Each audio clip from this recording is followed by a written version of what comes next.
sa araw na kayo'y nakikipagkitan, lagi kayong mapuno ng kagalakan at laging hariyan ang mabubuting hangarin ninyo para sa kapwa ninyo. Ganun din sa inyong mga pananalangin, lagi nawa kayo nagkakaisa. Dahil yan ay isang tanda na kayo ay tunay na tagasunod ng Diyos. Ang mga tanda ng kapangyarihan na pinagkatiwala ng Diyos ay lagi ninyong gamitin sa kalutin. Huwag ninyong kaliligtaan. Ang lahat ng iyan ay nararapat ninyong pagyamanin sa awa at habag ng Diyos at gabay. Umasa kayo na kami nararito lagi sa inyong harapan. Ariyan, nararamdaman ninyo ang inyong mga pag-iibigan sa isa't isa, ang mga kagalakan, ang mga hangarin na mabubuti para sa mundo. Ganoon din ang kapayapaan na inyong ipinapanalangin at lahat ng mga buhay na mabago din sila at lumapit sa Diyos. Ganoon din ang pagngangalap ninyo ng mga tao na paulit-ulit ninyo itong gaganapin sa tuwing kayo ay may tinatakda ng Diyos na mga gampanin sa kanyang tingin. Kaya huwag kayong manghinawa, huwag kayong mapapagod. Bagkos, kasigit na kaigtingin ninyo ang inyong pananalig at ang inyong pagtitiwala, pananampalataya na may Diyos na tutulong at manguna, gagabay sa araw-araw ng paghay. Walang sino man ang makapagbibigay ng mga bagay na ito maliban sa Diyos. Kaya ang lahat ng ito ay inyong pagsalamatan.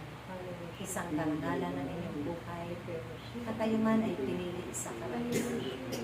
Dahil walang nakakapatid kung sino man ang itatakda ng Diyos.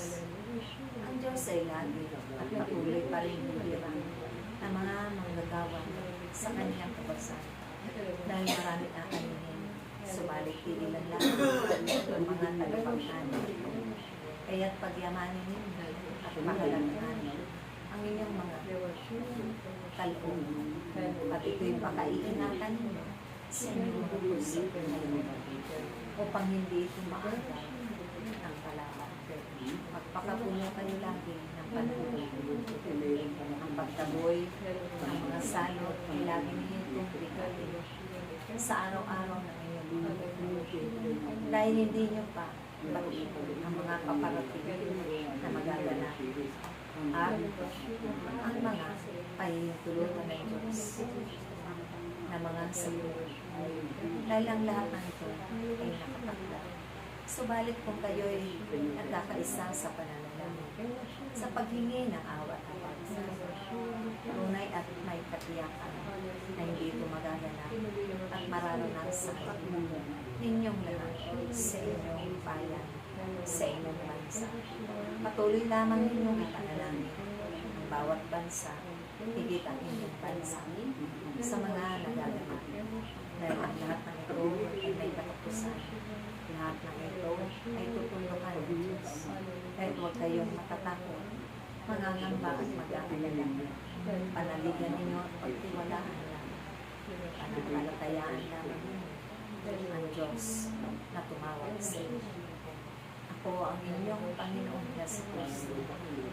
Ang aking ginanap ng mga tungkulin ay kayo ang magpapatuloy nito. Kaya magpakasipag ang bawat isa.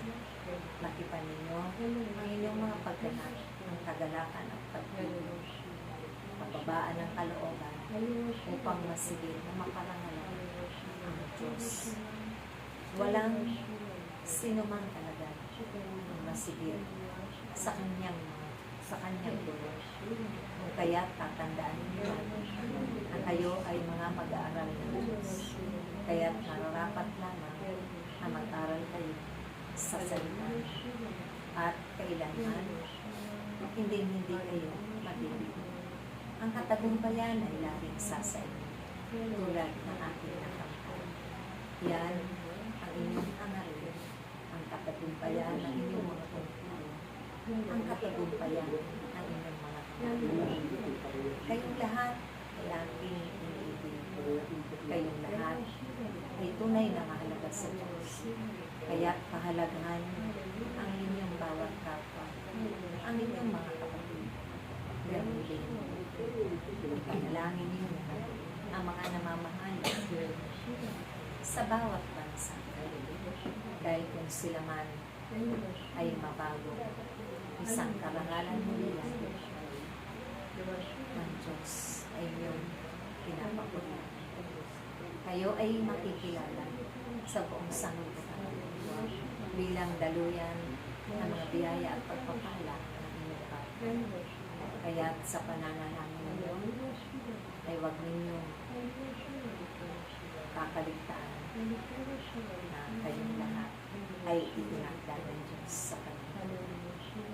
Sama-sama kayo na magkakaisayan, mag-iibigan, magmamalasakit, magagalangan. Dahil ang bawat magagalangan ay lalawig ang pagtutulungan at pagsasama. Ito'y palalawigin ng Diyos sa pamamagitan ng Kanyang mga biyaya at grasya. Kaya tatandaan ninyo ang inyong ito ang ating tipanan lugar at ang iba pang itinakda ng Amang Diyos. Kayo'y nararapat, narito at naroon lagi. Dahil ang lahat nito ay siyang tungkulin ang bawat isa.